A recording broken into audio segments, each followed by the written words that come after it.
잘 키우자 TV에 오신 전국의 구독자 여러분 안녕하십니까? 오늘이 2020년 3월 27일입니다. 자, 오늘은 지난 편에 이어서 엄마표 공부를 하다가 그 많은 실수들, 시행착오들을 하시는데요. 거기에도 또 그렇게 많은 시행착오를 하실 수 있는 시기가 있습니다. 오늘은 그 시기에 대해서 말씀을 드리도록 하겠습니다. 어제는 좀 비가 부슬부슬 내려서요. 그 밤에 길고양이들 밥 주러 또 비 내리는 날은 고양이들은 또 먹이 찾기가 쉽지가 않죠.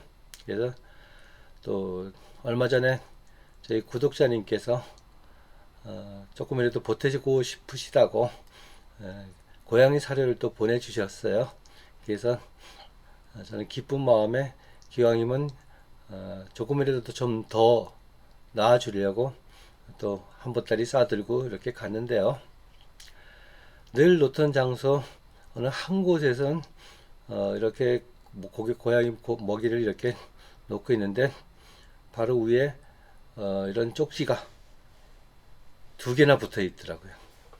사연인즉 뭐 블라블라 해서 맨날 이 고양이 그 먹이를 치우느라고 지겹다 뭐 그러면서 끝맺음 마음 그 글씨로 이런 말을 했더라고요.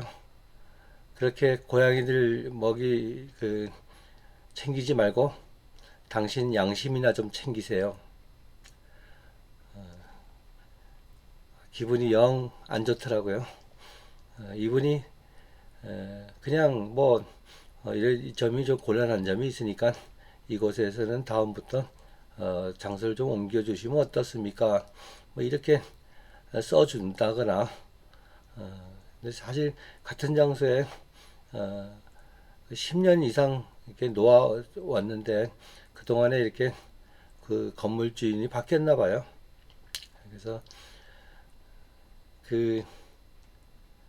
그렇게 표현해도 좋을 거를 고양이 밥 챙기지 말고 뭐 당신 양심이 낫지. 근데 그 글을 쓴 사람이 도대체 국어를 도대체 얼마나 알까? 그 몇 가지 중요한 그 핵심 단어로 이렇게 표현해도 알아듣는데요. 그 양심이라는 그 단어 뜻을 알고나 썼을까 하는 생각이 들더라고요. 양심이라는 게 그렇잖아요. 제가 어떤 행위를 하는데 이게 옳은 일인지 그런 일인지 이 판단하는 기준이 있잖아요. 그죠? 그게 양심이잖아요. 그런데 그걸 뭐 챙기라니 뭘 챙기라는 얘기인지 난 모르겠어요. 이 세상은 사람만 살아가는 세상은 아니거든요. 그래서 저도 뭐 외국 이렇게 옛날에는 많이 다녔어요. 그런데 우리나라하고 좀 다른 면이 외국에는 어떤 점이 다른가 하면 이렇게 자연 생태계가 좀 달라요. 어디 가도 길을 가도 고양이를 봐도 개를 봐도 다들 사람 보면 도망가요. 그렇지만 괜찮은 나라들에서는 이렇게 제가 어디 걸터 앉아 있으면 고양이도 다가오고 개도 다가오고 지나가던 새들도 다가오고 그러거든요.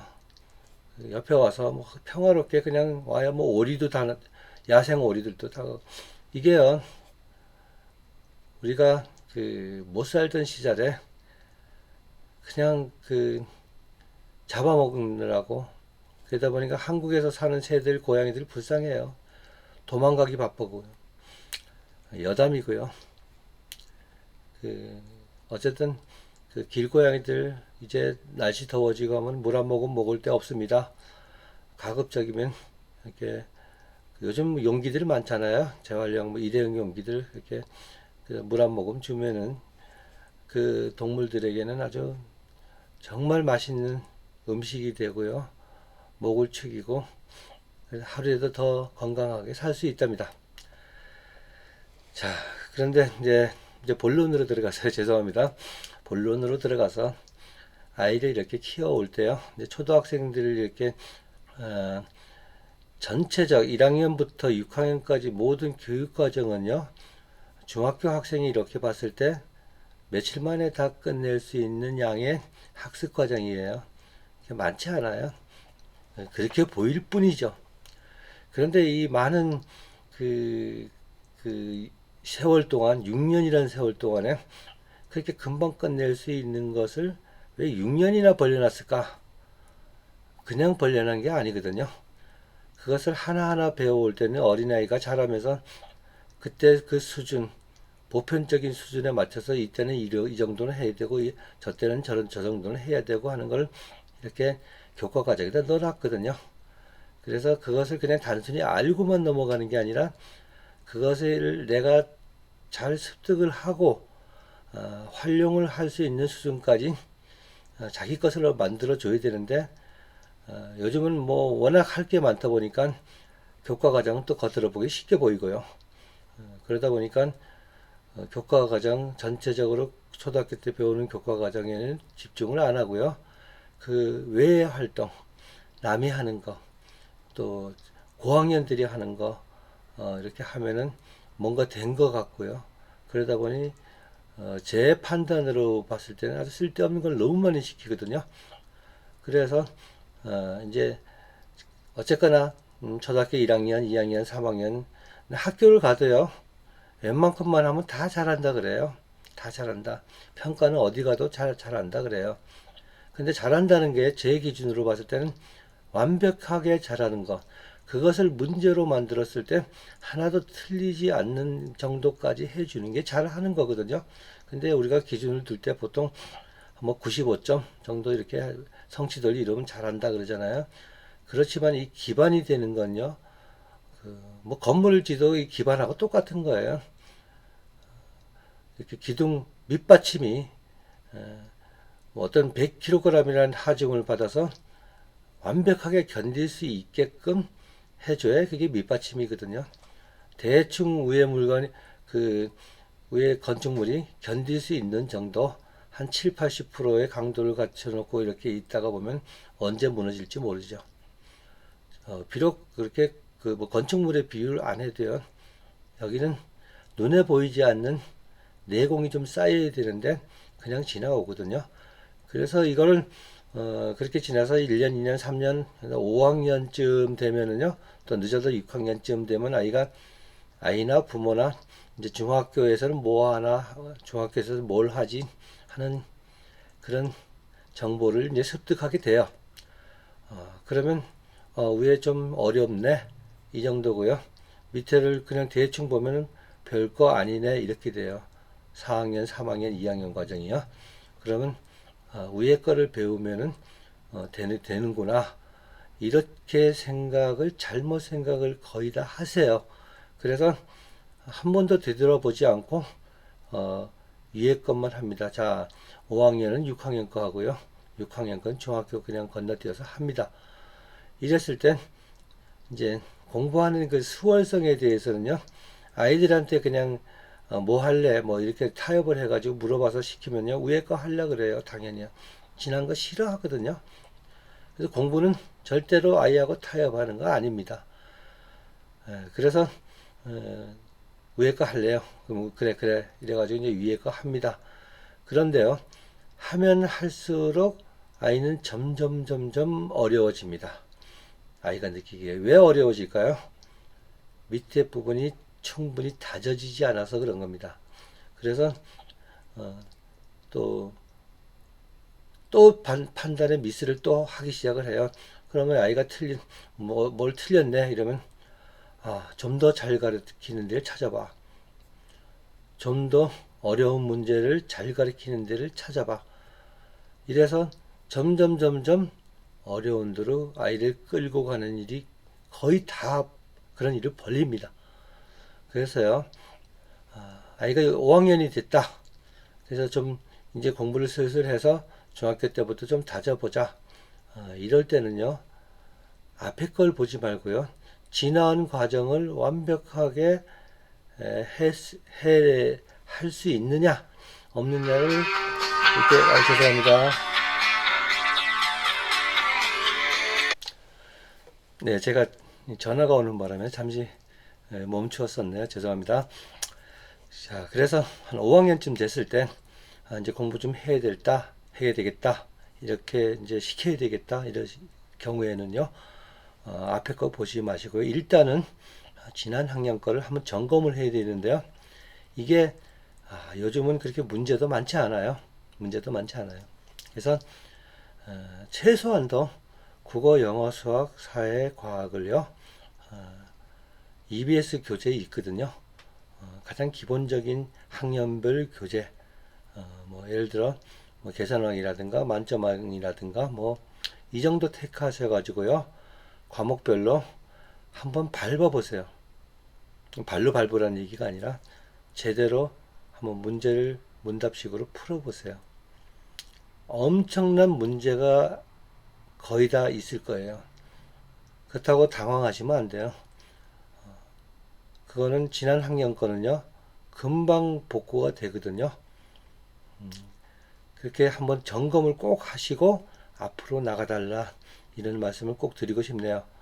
어, 경우에 따라서 이제 6학년에 왔을 때요, 시기적으로 이제 곧 내년이 중학교고 얼마 안 남았다. 근데 언제 이걸 되돌아보느냐? 아마 그렇게 생각하시는 분들도 많으실 거예요. 이것 역시 그렇게 빠른 많은 시간을 요구하지 않는다. 가서 한 권씩만이라도 택해서요. 자, 잘 생각해 보세요. 지금부터 출발을 한다 그래도요. 2020년 3월 말에 시작을 한다고 하셔도 올해 연말까지는 완벽하게 할 수 있어요. 그리고 내년 중학교 1학년 때는 학교에서 시험도 안 보잖아요. 이때 중학교 과정을 충분히 엄마표로 해도요. 충분히 극복하고 1학년 때 2학년 과정까지 충분히 되거든요. 이건 제가 시켜봐서 알아요. 누구든지 돼요. 그러니까요. 시간 없다고 학년 뛰어넘지 말고요. 꼭 한번 뒤돌아보고요.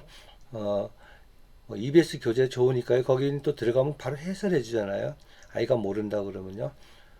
그래서 적어도 한 시리즈 정도는 국어 과목, 영어 과목, 수학 과목이요. 그리고 탐구 과목인 과학, 사회 과목까지 이렇게 한번 점검이라도 하고 나서 중학교 들어가도 절대로 늦지 않다. 이 점은 제가 꼭 전해드리고 싶네요. 그래서 당황하지 마시고 꼭 뒤돌아서 지나온 과정을 다시 한번 다져놓고 그러면 종합 과정이 훨씬 쉬워져요. 그리고 아이가 어렵다는 얘기 안 합니다. 그걸 안 하고요. 그냥 자꾸 학원 보내면요. 학원을 보내거나 뭐 학원 보내지 말라는 건 아니고요. 앞에 학년 그 진행을 하면 아이들이 힘들고 또 이렇게 위화감도 이렇게 보면은 옆에는 벌써 3학년 거 하는데 무슨 얘기냐 뭐 이러잖아요. 농담으로요. 그래서 3학년 거 하는 애들 이름 한번 적어놓고 벽에다 딱 붙여놓으세요. 나중에 어느 대학 가나. 요즘 거의 다 그런 실수를 하거든요. 그래서요. 제가 다시 한번 강조를 하지만 엄마표를 할 때요. 주로 커다란 시행착오를 하는 시기는 5학년, 6학년 때다. 이때 왜 시행착오를 하느냐? 앞에 것을 뒤는 돌아보지 않고 앞에 걸 하려고 하기 때문에 무시하고 앞에 걸 또 하기 때문에 아이는 고3 때까지 점점 공부하기가 어려워진다. 그렇거든요. 그래서 초등학교 6학년까지는요. 아이가 성장을 하면서 이렇게 지식을 많이 습득을 하잖아요. 옆으로요. 위로 습득하는 게 아니라 옆으로 이렇게 다져가서 국어, 영어, 수학, 과학, 그 사회까지 다 이렇게 다져서 음악 미술도 마찬가지고요. 다져서 올라갈 때 이해심도 더 이해하는 데도 빠르고요. 아이가 성취도도 빨라지거든요. 이렇게 다져서 탁탁 올라가는 게 이거를 건너뛰었을 때는요. 단편한 그 암기 실력 하나 가지고 위로 갔을 때는 나중에 큰 문제가 생기더라. 이것이 언제 나타나냐면요. 고3에 와서 나타나요. 고3에. 고3에 와서 이런 일들이 벌어지는데요. 다양한 장소에서 다양한 방법으로 아이가 문제를 틀려요. 그때는 늦었어요. 고치기 힘들거든요. 고칠 수 있는 방법은 딱 한 가지 있어요. 두들겨 패면 되거든요. 근데 요즘은 그렇게 하면 또 신고하잖아요. 자식이 부모도 신고하고요. 그래서요, 말로는 도저히 안 되더라. 제가 여러 번 시도를 해봤거든요. 그래서 심한 경우는 초등학교부터 고등학생들이 다시 하는 경우도 꽤 많았어요. 그래서 그 부분을 다져서 갔을 때 결국 아이가 원하고 부모가 원하는 대학에 가더라. 그래서 이렇게 시행착오 없이 그냥 쭉 가면은 바로 원하는 대학에 이렇게 가는데요. 이런 걸 무시하고 그냥 갔을 때는 나중에 돌아서 가더라. 일본말로 돌아가 아니고요. 그래서 부모님들이 조금만 더 생각을 하시고요. 한 번만 아이가 안 가더라도 그 과정을 한번 보세요. EBS에 가면 있어요, 다. 쭉 보고 과연 이게 제일 제대로 됐을까 하는 판단을 해 보시고요. 또 됐다고 판단이 되시더라도 큰 비용 안 들거든요. 그 책 사는 거요. 나중에 진짜 뭐 뭘로 막을 걸 뭘로 못 막거든요. 그 책 정도는 해서 아이한테 한번 풀려보세요. 많은 문제점이 나오고 장담하거든요.